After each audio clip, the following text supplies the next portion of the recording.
Gracias por continuar junto a nosotros en Informa TVX Primera Emisión. Estamos en su espacio de entrevista este martes 26 de julio, como lo anticipé.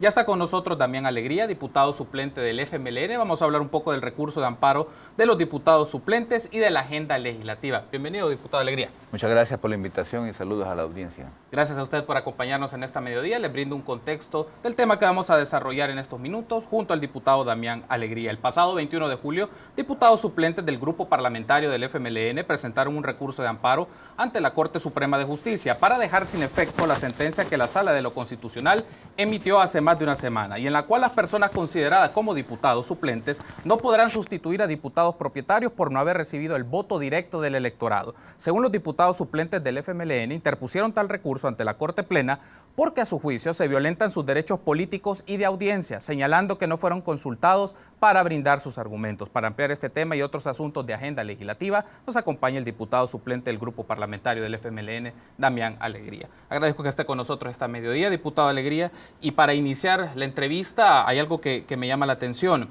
¿Cuáles son los argumentos expresados en el recurso que fue interpuesto ante la Corte Suprema de Justicia sobre la posición que tienen los diputados suplentes del grupo parlamentario FMLN? Bueno, los argumentos son tres en términos jurídicos. El primero es el derecho de acción, que significa que toda persona tiene derecho a hacer una petición cuando siente que sus derechos están siendo violados. Y en este caso nosotros como grupo parlamentario y como suplentes sentimos que han sido afectados nuestros derechos y tenemos el derecho de reaccionar, digamos, de emitir esta petición, de solicitar esta petición. En segundo lugar es el derecho a la seguridad jurídica. El derecho a la seguridad jurídica siempre se enarbola en el mundo jurídico como todo aquel principio que establece que toda nueva ley debe ser aplicada de esa fecha en adelante o hacia futuro. Nunca puede ser aplicada hacia el pasado porque si esta fuera la regla, nunca hubiera estabilidad en ninguna ley que se aprobara en el país y en el mundo. Esto es una amenaza a la estabilidad que afecta no solamente a las personas, sino también a los negocios, a los países, a las instituciones, de tal manera que por eso todas las leyes que se están aprobando en todos los parlamentos normalmente son leyes que se aplican hacia el futuro. Este es el principio de la seguridad jurídica. Y el tercero es el derecho de optar a cargos públicos que está planteado también en el artículo 72 de la Constitución, en el cual todos los salvadoreños tienen derecho a elegir y a ser elegidos para un cargo público. Esos tres derechos son fundamentalmente los que nosotros consideramos han sido violados de parte de la Sala de lo Constitucional al haber emitido esta sentencia que desconoció la existencia de los diputados suplentes en el país. Hay un aspecto también importante que me gustaría que lo pudiera ampliar para nuestra audiencia, diputado Alegría. ¿Qué es lo que solicita estrictamente este grupo de diputados suplentes del FMLN a la Corte Plena? Porque va dirigido a la Corte Plena este amparo. Bueno, normalmente los amparos se dirigen a la Sala de lo Constitucional, pero también en las atribuciones que tiene la Corte Suprema de Justicia está planteado que como la primera función que tiene es recibir amparos. Y nosotros creemos que dirigimos esto a la Corte Plena porque evidentemente si lo llevamos a la sala ya tienen una posición y además han emitido juicio, han adelantado juicio sobre estos temas en otros momentos ante el público. De tal manera que nosotros creemos que debe haber alguien distinto que pueda opinar sobre esto y lo que estamos solicitando está fundado en la Constitución, de tal manera que no es ajeno. Y lo que pedimos es que se suspenda el efecto de la decisión que se tomó para que nosotros podamos recuperar nuestros derechos, ¿verdad? Que podamos ser restablecidos en nuestras funciones porque son funciones que están planteadas en la Constitución. La reacción ha sido del grupo parlamentario del FMLN, pero diputado, me gustaría saber si han tenido retroalimentación o puntos de vista en común con otros diputados suplentes de otros grupos parlamentarios, Arena, PCN, Gana.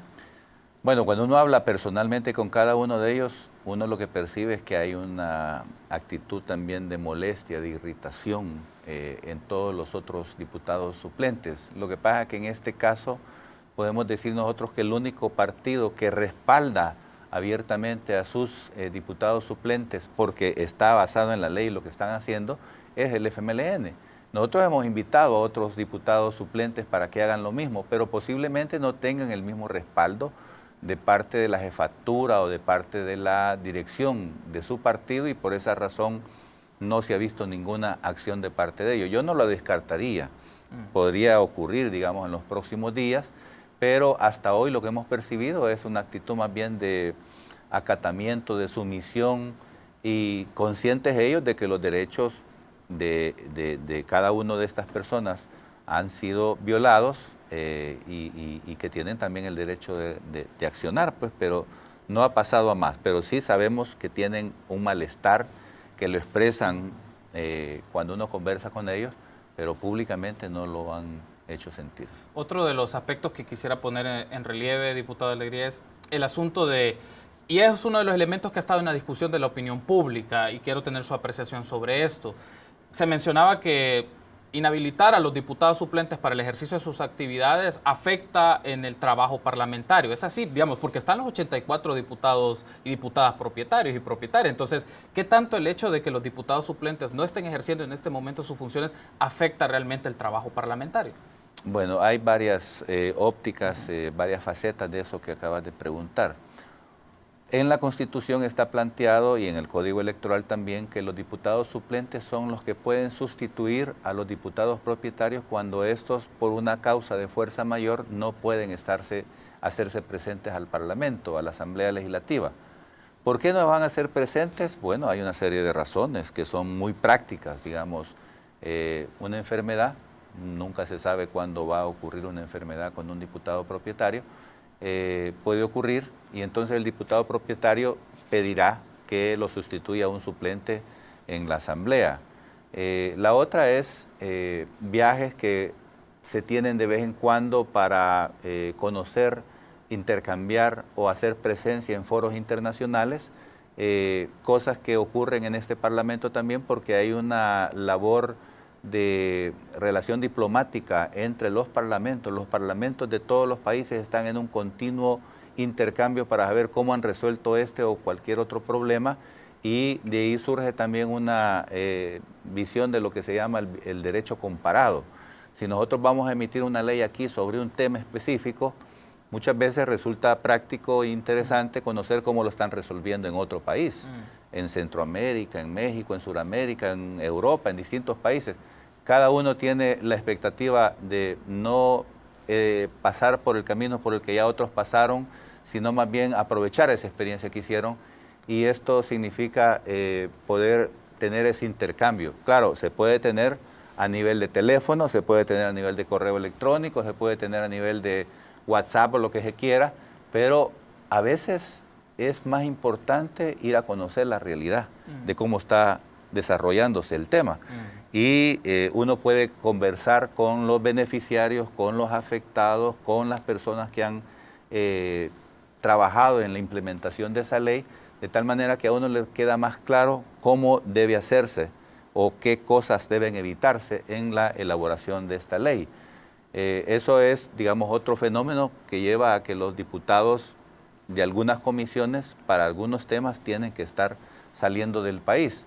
Claro, alguien puede decir, no, que ya no salgan del país, y podemos hacer eso, pero entonces significa que nos sometemos a una especie de aislamiento parlamentario, de aislamiento de todo lo que en el mundo se está desarrollando a nivel de leyes y de iniciativas parlamentarias, y eso posiblemente nos deje a nosotros un poco más atrás o un poco rezagados en el abordaje de ciertos temas que son vitales. Pero está la otra razón, que es evidente y puede ocurrir también, pues uno nunca sabe cuándo va a ocurrir que uno se muera, pues, o sea, puede morirse tal o cual persona por un accidente, por un problema de salud. Eso ya ha ocurrido en el pasado, y esa es otra razón por la cual los suplentes pueden sustituir al diputado propietario. Alguien puede decir, no, es que no es necesario que lo sustituyan. Ok, vámonos a ese escenario. Supongamos que Arena, por diversas razones, tiene fuera de la Asamblea a 10 diputados. Uno murió, 4 están de viaje y otros 6 tienen problemas de salud o problemas de fuerza mayor y no pueden hacerse presentes a la Asamblea. Lo que va a ocurrir es que Arena va a tener 10 diputados menos y va a sentir que su peso en esa plenaria es menor a lo que ellos siempre quieren tener. Tener el número de diputados que el pueblo eligió significa tener siempre el mismo peso específico en el Parlamento para todas las decisiones. Y es bien probable que este partido diga, yo no puedo estar con menos diputados de los que el pueblo me dio. Entonces, para eso también es otra razón por la cual sirven los diputados suplentes. Yo quiero decir también que los diputados suplentes existen en muchos parlamentos del mundo. No es una figura única en El Salvador, no es una figura extraña, no es una figura fuera de lo normal.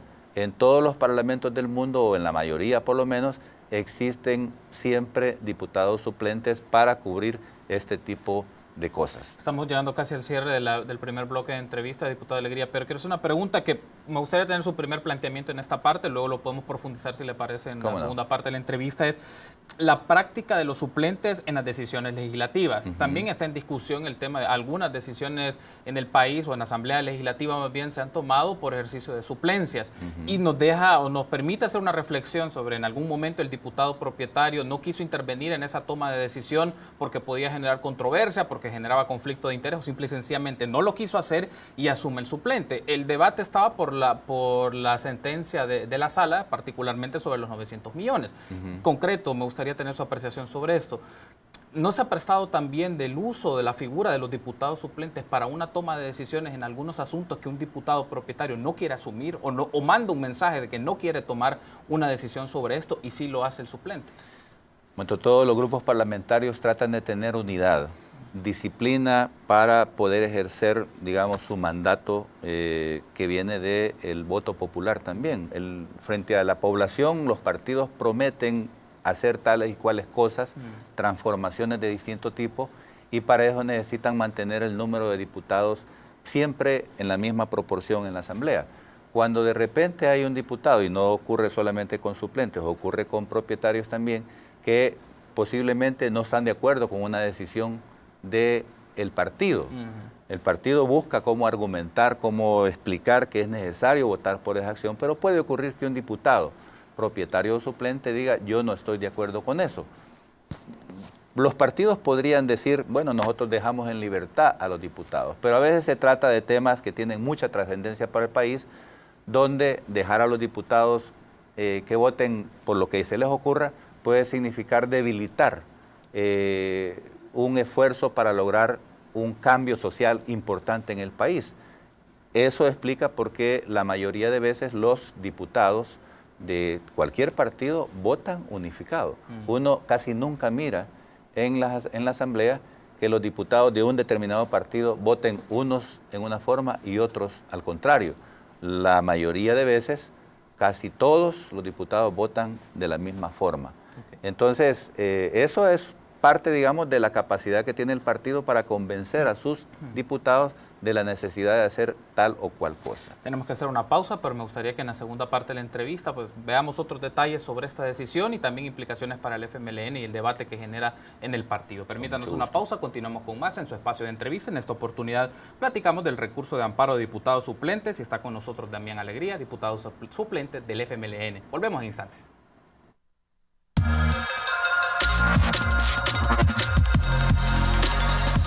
Continuamos en su espacio de entrevista de Informa TVX, primera emisión este martes 26 de julio. Estamos abordando el tema de recurso de amparo de diputados suplentes. Nos acompaña Damián Alegría, diputado suplente del FMLN. Retomando la entrevista entonces, diputado Alegría, quiero retomar un comentario que ha aparecido en medios de comunicación del abogado Félix Ulloa. Él señala básicamente, a su criterio, la Asamblea Legislativa debe estar compuesta por 64 diputados y no 84, y que se debe seleccionar una pequeña base de diputados suplentes para que sustituyan a los propietarios ante escenarios fortuitos o de emergencia. ¿Qué valoración le merece ese punto de vista? No, es respetable esa opinión, como es respetable la opinión de otros personajes del país que pueden opinar que puede ser incluso más pequeña, ¿verdad?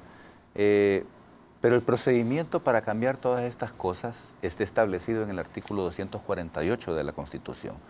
El artículo 248 establece que son 2 legislaturas las que deben de hacer los cambios, las reformas constitucionales. La primera debe votar con 43 votos, mayoría simple, y la segunda debe de votar con mayoría calificada, 56 votos. Este es el procedimiento y nosotros hemos escuchado cantidad de veces la defensa que se hace de la Constitución en otros temas sobre este punto, que muchos incluso cuestionaron al gobierno de Salvador Sánchez Serén si no venía con la idea de cambiar la Constitución, y el presidente Salvador Sánchez Serén dijo: cualquier cosa que nosotros busquemos hacer, lo vamos a hacer siempre con consenso y vamos a buscar el mecanismo legal para hacerlo. Pero aclaró de todos modos que no estábamos en la visión de cambiar la Constitución al momento que estaba desarrollándose la campaña electoral. Pero hay un mecanismo para cambiar la Constitución que todos han dicho que deben de respetar. ¿Por qué ahora hay una sala de lo constitucional que hace un cambio que no sigue ese procedimiento? Este es el tema.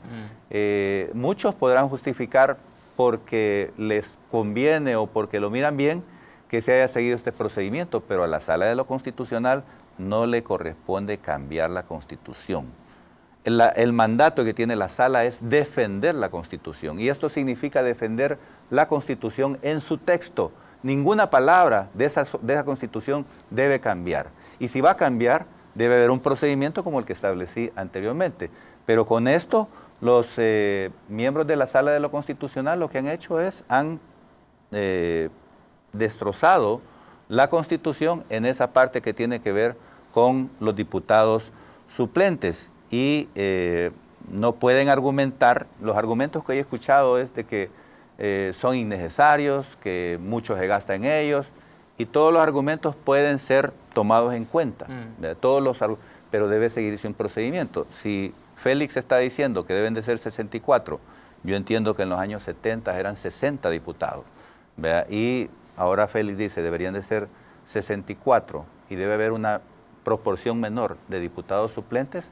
Es una opinión respetable también, pero debemos de seguir el procedimiento. Aquí el problema es que nadie puede venir sintiéndose que está por encima de la ley a decir vamos a cambiar esto de una sola vez y no debe de mantenerse las cosas como están actualmente.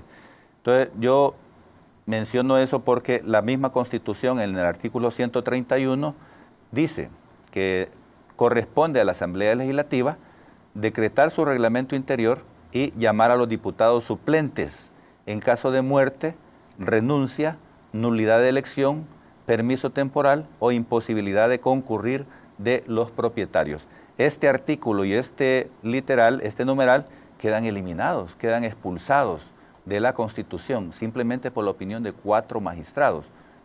Han violado el procedimiento, no han seguido el procedimiento, y por mucho que se llame en una sala de lo constitucional, no tienen el derecho de mutar, de mutilar la Constitución. Esto más bien constituye un delito constitucional. Uno de los elementos que aparece en la sentencia es que los diputados suplentes, o una interpretación que yo puedo hacer más bien y tener de eso su apreciación, pero derivado de la sentencia de la sala, es la representación de los diputados suplentes no proviene del voto directo.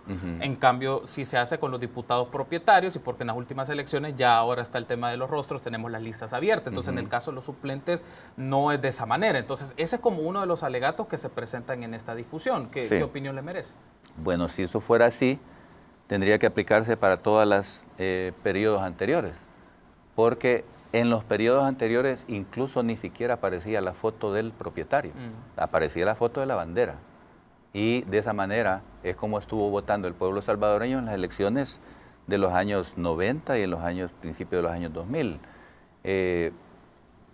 ¿Por qué no aparece el nombre y la foto del diputado suplente en la papeleta? Es un tema más bien práctico, de qué tamaño tendría que ser la papeleta para que aparezca la foto y el nombre de los diputados suplentes. Es un tema práctico, debería ser una papeleta enorme, y ahora, por ejemplo, tenemos 6 partidos en la Asamblea Legislativa y tenemos, si cada uno va a poner 84 fotos de los propietarios, 84 fotos de los suplentes y los nombres de cada uno, sería una papeleta bastante grande. La otra cosa que quiero decir sobre esto es que ningún propietario, ningún diputado propietario se puede inscribir si no lleva a su compañero de fórmula.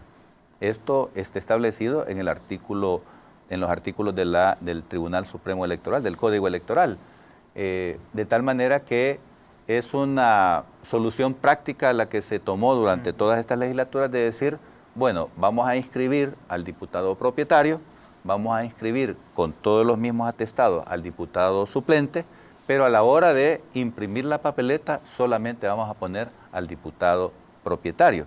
Es una cuestión práctica, pero todo el mundo entendía que había un suplente por cada uno de los diputados propietarios. Entonces, yo diría más bien una decisión que se tomó a la hora de decidir cómo elaborar esa papeleta. Pero ya estaban inscritos los diputados suplentes, de tal manera que nadie puede decir no estaban ni siquiera identificados. Sí estaban identificados. No se escogieron después de la elección a los diputados suplentes. Fueron propuestos con anterioridad y fueron inscritos siguiendo todo el procedimiento de los diputados propietarios. Yo creo que el decir que no aparece la foto y que por eso no se ha votado directamente es ignorar esas otras partes del Código Electoral. Hay otros elementos que también surgen con esta sentencia de la Sala. Bueno, la Asamblea Legislativa emite una correspondencia, una respuesta oficial a la Sala, en la que pide básicamente es moderar el efecto. ¿En qué sentido? Que los diputados suplentes puedan terminar la legislatura 2018. Simultáneamente ustedes presentan un recurso de amparo ante la Corte Plena de la Corte Suprema de Justicia. Pero estos dos son dos elementos que tendrán que esperarse la toma de decisión. Uno, si reacciona la Sala, y por otra parte la Corte Plena. Más allá de eso, diputado, el FMLN está haciendo discusiones de las implicaciones electorales que puede tener esta medida, el acatamiento de esta sentencia de la Sala. Bueno, nosotros estamos también escudriñando otras posibilidades para evidenciar la arbitrariedad. Estamos trabajando para ir a organismos internacionales que tienen que ver con estos temas, con temas jurídicos, temas electorales, para que ellos den opinión también. La opinión que den nos va a servir mucho para contrastar a la opinión de juristas internacionales con la opinión de los magistrados de la Sala. No es vinculante, no es obligatorio, pero sí va a establecer una comparación, creo yo, en la cual opiniones de juristas internacionales van a hacer ver que este no fue un procedimiento correcto, que es lo que se le ha planteado también en esa reconsideración que se le ha pedido a la Corte Suprema sobre este mismo tema. Porque el punto principal es que pudieron haberlo hecho, pero con el efecto hacia futuro. El gran problema es que lo hacen retroactivo. Y es interesante también recordar aquí que la Sala de lo Constitucional intervino en toda la dinámica y el procedimiento electoral en la última elección 9 veces. Y en ningún momento puso en duda la figura del diputado suplente, porque año y medio después viene a anularlo. Esto es lo que siembra inseguridad jurídica, viola los derechos de los ciudadanos que ahora trabajamos como diputados suplentes, cualquier persona. O sea, esto no es un tema de defensa personal, es un tema de defensa institucional. Pero también nosotros hemos señalado que el problema de fondo más grave es que estamos llegando a una situación parecida a lo que ocurría en los años 70 y para atrás. Habían elecciones, pero el gobierno no las reconocía. El pueblo salvadoreño se expresaba de determinada forma, elegía al presidente o elegía a los diputados que quería, pero venía el Consejo Central de Elecciones, un organismo dócil sometido al dominio de los militares, y establecían otro resultado. Entonces el problema aquí es, vamos a seguir respetando el mandato popular, vamos a respetar la opinión de la gente a la hora de las elecciones, o va a haber una instancia que va a sentir superior y va a empezar a cambiar ese resultado. Esa es una ruta peligrosa, porque nos puede llevar de nuevo a un enfrentamiento político en el país, y yo que participé en la guerra civil no quisiera que volviera a ocurrir un enfrentamiento de ese tipo en nuestro país. Pero ¿no considera, diputado, que tal vez es un poco exagerado mencionar este punto de vista? ¿Por qué lo menciono? Porque en la sentencia la Sala menciona que para las próximas legislaturas el órgano legislativo puede contar con diputados suplentes legitimados democráticamente, es decir, por un voto directo. Puede ser que a través de un mecanismo o modificación del código electoral se pueda solventar esta situación, pero en un escenario que puede llegarse a un nivel de conflictividad como en el contexto previo al conflicto armado, ¿no cree que tal vez puede ser un poco exagerado en este momento? Puede sonar un poco exagerado, pero el tema es el mismo. O sea, allá se irrespetaba la voluntad popular, ahora se está irrespetando la voluntad popular. Faltan 2 años más en los que no sabemos qué otras sentencias pueden tener en sus manos los magistrados de la Sala de lo Constitucional. Si ellos sienten que esto les salió fácil, bien pueden atreverse a hacer otras cosas que pueden rozar la conflictividad del país. Y por eso mismo nosotros y el partido ha estado llamando a que se evalúen estas cosas de la manera más madura y más reflexiva posible para que no nos lleve a un escenario de conflicto social. En las reacciones de los magistrados ante una reunión que sostuvieron con algunos medios de comunicación o dirigentes y empresarios de medios de comunicación, en este breve espacio de declaraciones mencionaban que la sala no estaba viendo temas de reconsideración previa de sentencias, más bien está emitida la sentencia e implica obligatorio cumplimiento. Pero también me llama la atención esta idea de la búsqueda de comunicación o establecer vínculos entre los actores políticos del país, aquellos que deciden o que están en el espacio de toma de decisiones en este país. No está hablándose o tratando de interpretarse entre líneas de que debe existir un puente, un entendimiento entre partidos políticos, órganos legislativos y magistrados particularmente. Bueno, el presidente Salvador Sánchez Serén ha estado promoviendo la idea de que funcione la interpartidaria. Y la interpartidaria nosotros creemos que es el mejor mecanismo para que todos los partidos políticos se pongan de acuerdo en cuál es la ruta que debe seguir el país para resolver los grandes problemas sociales, económicos, de seguridad que tenemos como país. El problema que hemos tenido es que Arena en esas reuniones se pone de acuerdo con los temas, pero una vez que salen de la reunión, alguien les cambia el cassette y empiezan a hablar en otro tono, desconociendo lo que han acordado en esa reunión de la interpartidaria. Yo creo que sí es importante y la hora del diálogo siempre es algo que debemos de promover. El diálogo, el entendimiento y la construcción de consensos para resolver cualquier problema. El Consejo Nacional de Seguridad y Convivencia Ciudadana es un gran ejemplo. Tiene la participación de todos los actores sociales, políticos, académicos del país, empresariales, y ha resultado teniendo un programa que se llama El Salvador Seguro, que establece 125 medidas en 5 grandes áreas que son las que nos darían la solución al problema de la seguridad, y de alguna manera ya se empezaron a aplicar con las medidas extraordinarias que se aprobaron hace 3 meses. Por esa vía podríamos seguir, pero se necesita consenso. Por eso mismo no es bueno que solo un actor se tome las atribuciones de hacer ese tipo de decisiones que alteran la institucionalidad del país. Así que nosotros ya hacemos de nuevo el llamado a que ese planteamiento de diálogo se asuma, pero con todos los sectores, no solamente con una parte. Diputado Alegría, gracias por habernos acompañado en el espacio de entrevista de Informa TVX. Muchas gracias por la invitación y saludos a la audiencia nuevamente. Gracias por habernos acompañado. Permítanos una pausa, continuamos con más en la primera emisión de Informa TVX. Volvemos con más.